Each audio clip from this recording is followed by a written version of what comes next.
So summer league is happening, and we get to see it, you know. And I want to talk about how summer league has went, how it's been for these players, and what can we see from their debuts. First, I want to talk about Victor Wembanyama, obviously, and in my opinion, his first game was insane. I know this is summer league, but Victor Wembanyama's first game was insane. I know it's summer league, but getting that low of points, he got 9 points on 2 for 13 shooting. He only got 8 rebounds, even though he's 7'5" and has a phenomenal wingspan, and he got 5 blocks. And in my opinion, even I understand having nerves, and I understand not being able to live up to the expectation, or at least feeling that pressure.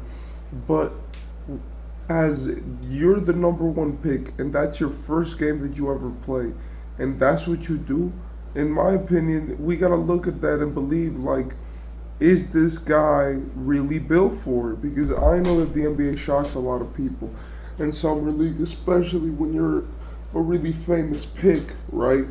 It makes you be scared, right? But in my opinion, he needs to check himself out, see if what he can do, and breathe a little bit, because the NBA is difficult and he needs to get adjusted. Second, we have Scoot, which also made his debut, and in my opinion, he had a phenomenal game. He only played 21 minutes, but he had 15 points, 6 rebounds, and 5 rebounds and 6 assists. I think Scoot Henderson just looks ready for the NBA. He looks like he wants it. When you saw him play, he looked like he wanted to do stuff. And even though, yeah, there were a lot of mistakes in his game, in my opinion, all of those are going to get fixed with experience. Everyone's first game, they're going to choke a little bit. But if, like, Scoot showed what type of player he is, where he can make his own shot, but he can also pass it and get the team involved, right? And I think this shows that Scoot, what he was saying about himself is right. He wants to be great. He practices for that. He practices in his dad's and family's gym to do that. And it shows that Scoot wanted to be the number one overall pick. He wanted the drive. He wanted to be in the NBA.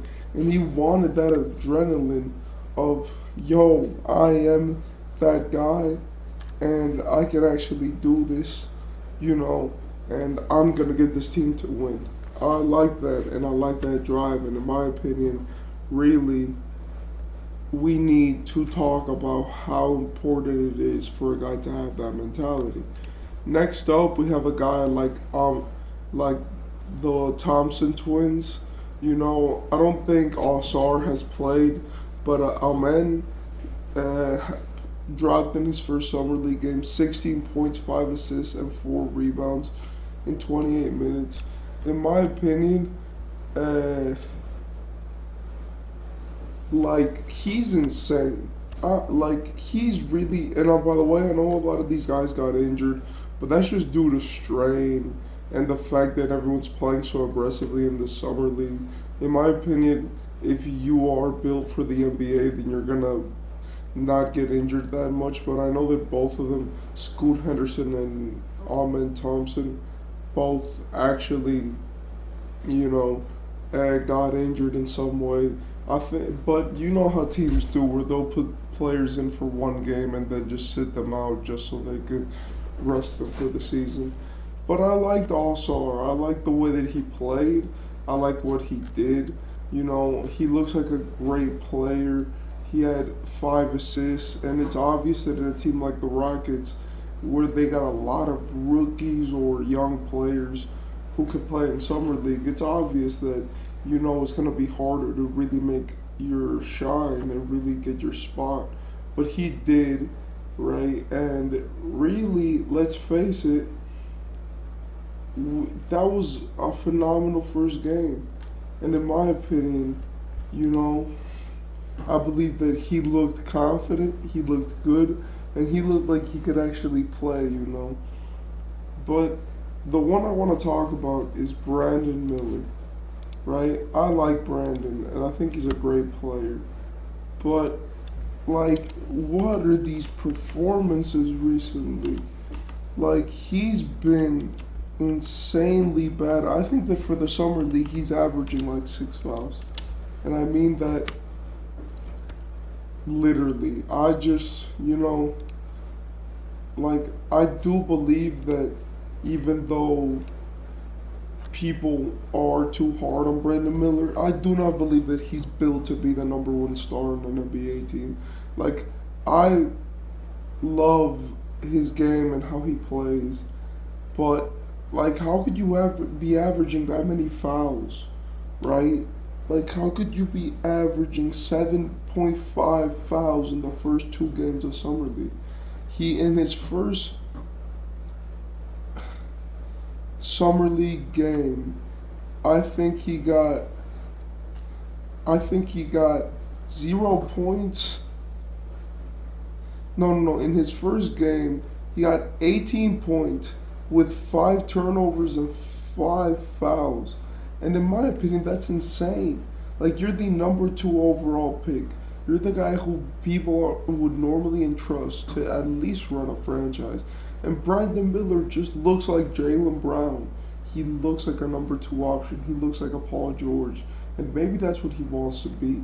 But in my opinion, getting drafted number 2 to be the second option, yes, sometimes it does work.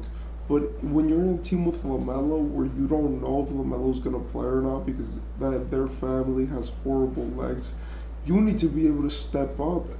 Like, he shot 5 for 11 shooting, and this guy's supposed to be sharp, and he's had a terrible problem. And in my opinion, Brandon Miller, apart from the Wembanyama game where he actually looked, good as he was locking up Wembanyama, and that helped him a lot. In my opinion, Brandon Miller needs to be much better as a number 2 overall pick. Lastly, I want to talk about something which I think that people talked about, but they didn't talk about enough. Victor Wembanyama is struggling, and I want to talk about why. In my opinion, the biggest reason why Victor Wembanyama is struggling is because of his weight and the play style. In France, people let him do whatever he wanted. The defense is not as complex, and even though he's a big player, they know that when he gets to the paint, we're at least gonna make it tough for him. But they know it's not that easy to stop him in France. But here, or at least in the NBA, right, it's become a thing where it's like players are strong, they jump high, and they are athletic in the NBA.